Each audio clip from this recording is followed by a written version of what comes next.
I want Colombia's next president to bring change. If we don't vote, someone else will decide for us.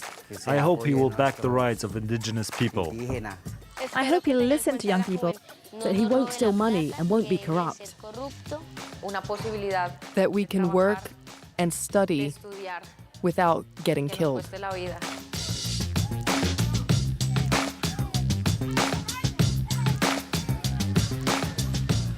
Welcome to Bogota for this special Inside the Americas.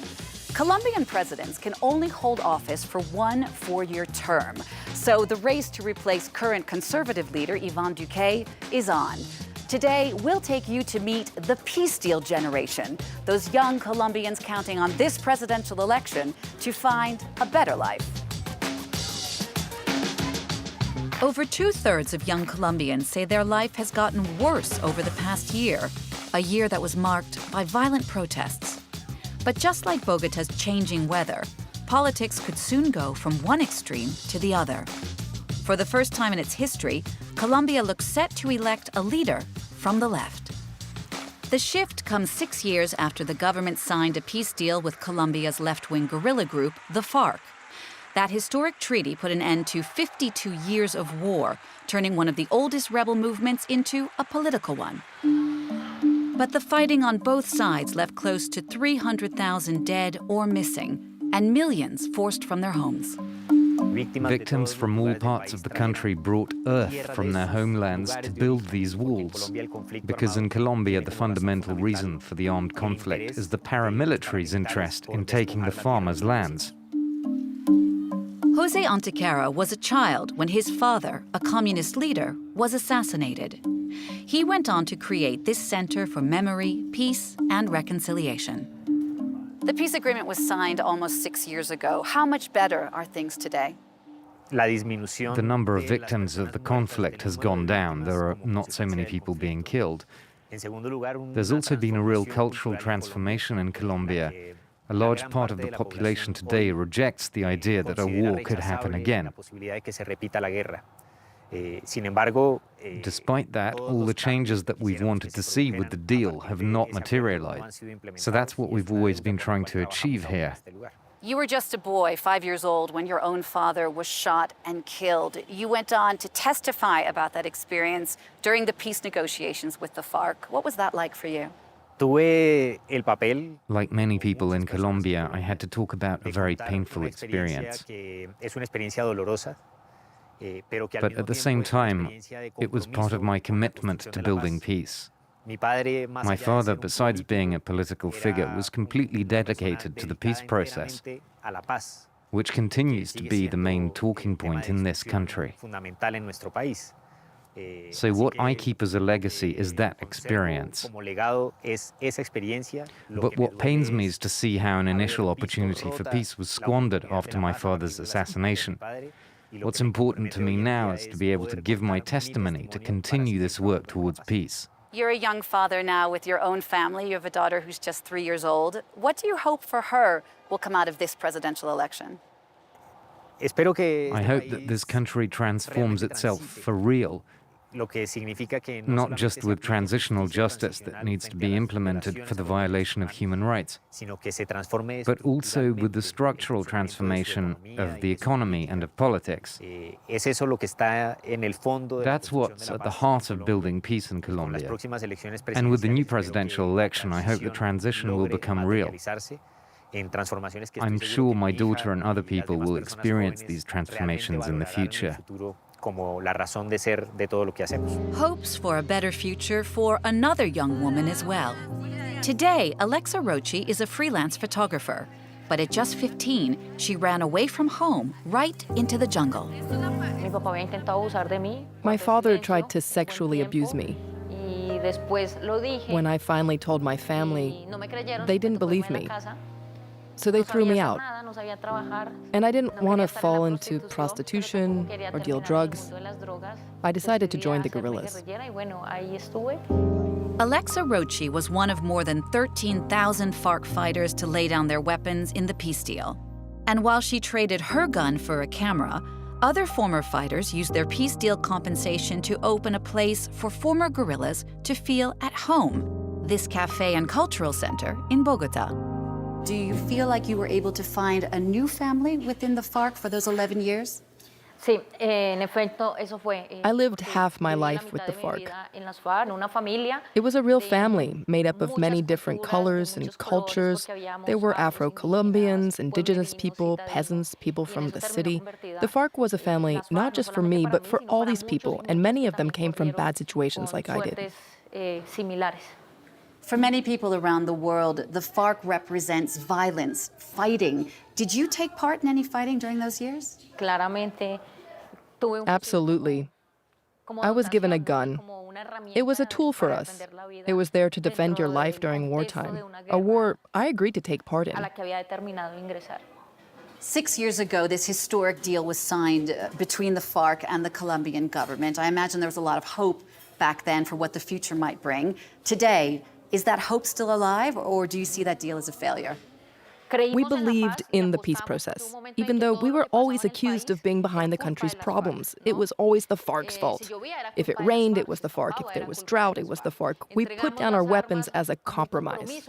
We couldn't condemn Colombia to another 50 years of war. But the deal didn't work. More than 1,000 human rights activists have been killed since it was signed. Candidates have received death threats in the campaign. You yourself have received death threats in the past. Is it possible to oppose the system in Colombia and survive? There's a saying here in Colombia, there's a solution for everything except death.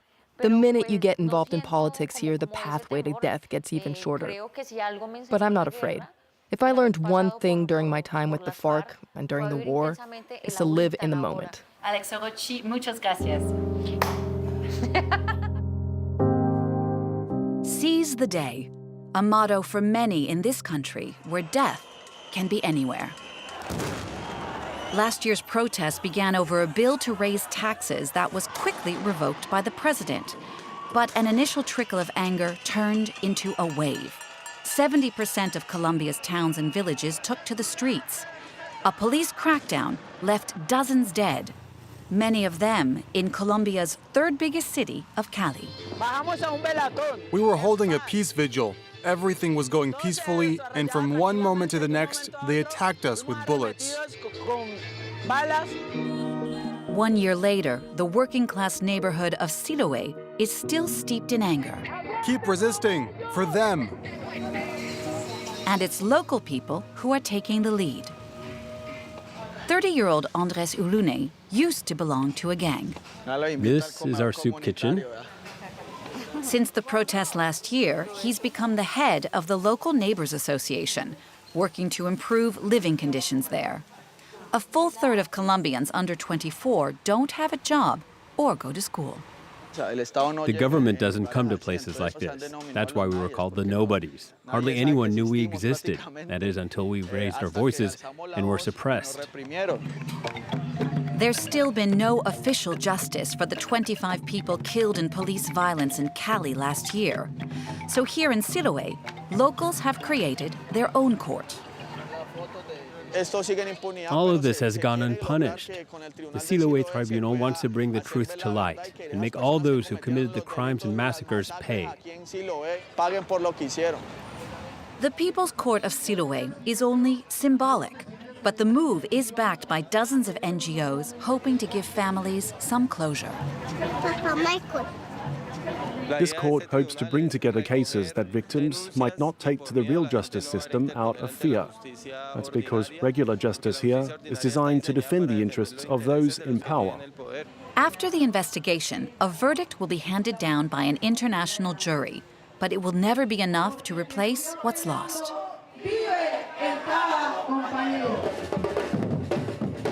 Students in Bogota took to the streets as well last year, organizing their movement from Colombia's National University. Hola, hola. Jennifer Pedraza parlayed her leadership of the protests into politics and was elected to Congress earlier this year.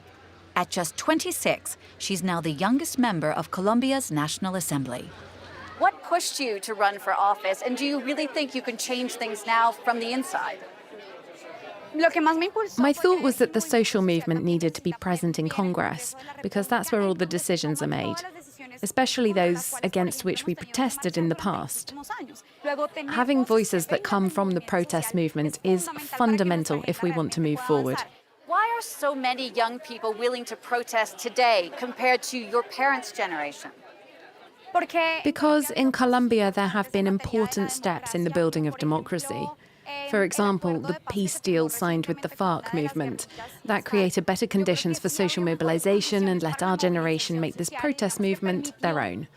There was also this idea that young people weren't interested in politics, so we had to come up with new ideas. We particularly focused on telling people how it shouldn't be just a tiny minority that decides for all of us, without us taking part. Feminism is also a cause that's very important to you. The color of feminism in Colombia is purple, like your glasses. There have been victories here, haven't there? This year we obtained the legalization of abortion up to 24 weeks of pregnancy. But now we need to go further and fight for the recognition of domestic work, which weighs massively on women. 1 year ago, many students protested across the country. Many students died as well. They were fighting for things like less violence, less corruption, more jobs, more opportunities. Do you think those are going to be the big challenges for the next president of Colombia? For me, the priorities are access to jobs and better working conditions for those who do work. Secondly, the access to education. For that, we need to get financing for state universities. And thirdly, women's rights. In this presidential election, young people across Colombia are stepping up, whether that's behind a podium or a microphone. Gonzalo and Walter Caragama are two brothers who did not get the chance to study in the capital. Instead, they created the rap group Embera Wara, indigenous children, using their own stories as inspiration for their art. The brothers are some of the hundreds of refugees from Colombia's poorest region of Choco. They camped out for months in Bogota's national park. We were forced out of our native region by violence. The armed groups wouldn't let us go to work. We couldn't even go out to look for food. The camp in the heart of the capital was a protest, a way to demand housing and jobs while waiting for government aid. During our time in Colombia, they got it, at least in part. Hundreds of Embera were moved out of the mud into this city building. The conditions here are still very difficult. Many other people from your region have chosen to go back to their region, to Choco. If you could go back, would you choose to do so? It's calmer here in Bogota. We don't hear the sound of shooting and bullets.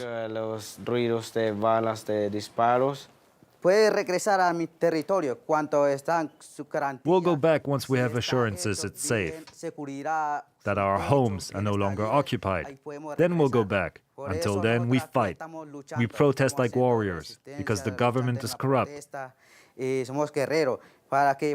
say, you're indigenous people. You are victims of the violence. We're going to help.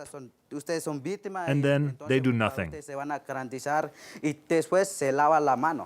Colombia is in the midst of a presidential campaign. Do you feel like indigenous people are being represented by the candidates? The current government never wants to give us a thing. I think that the next government will take us into account and recognize us more. They won't leave us off to the side. Your weapon is now your music. What message do you hope to get across? I hope that our music will be heard in other countries so they can learn about our culture and recognize it. We are indigenous people. Our culture is unique.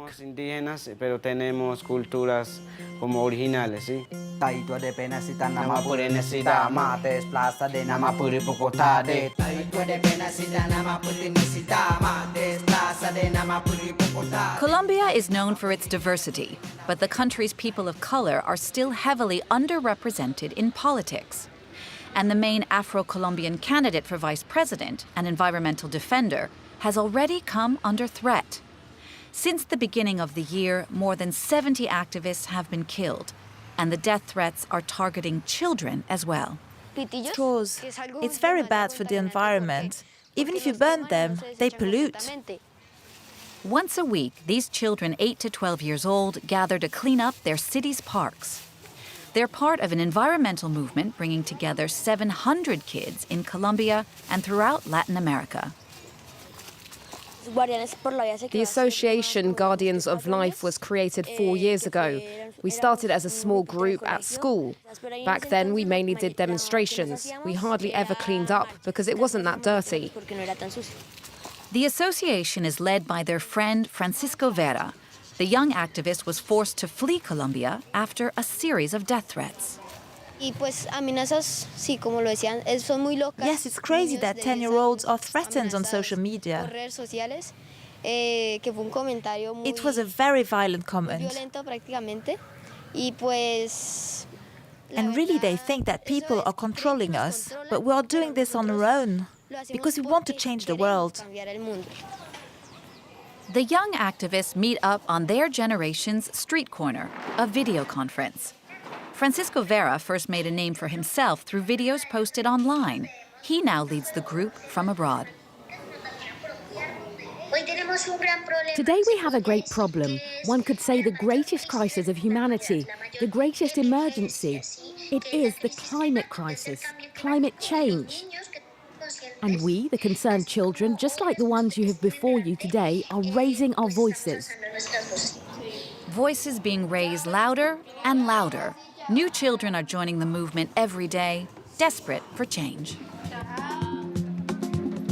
This presidential election is a crucial one for Colombia. Inequality, the economy, fallout from the FARC deal, protests, poverty, and the pandemic are all key. But it could be younger voters, Colombia's peace deal generation, who truly help push the country toward a better tomorrow.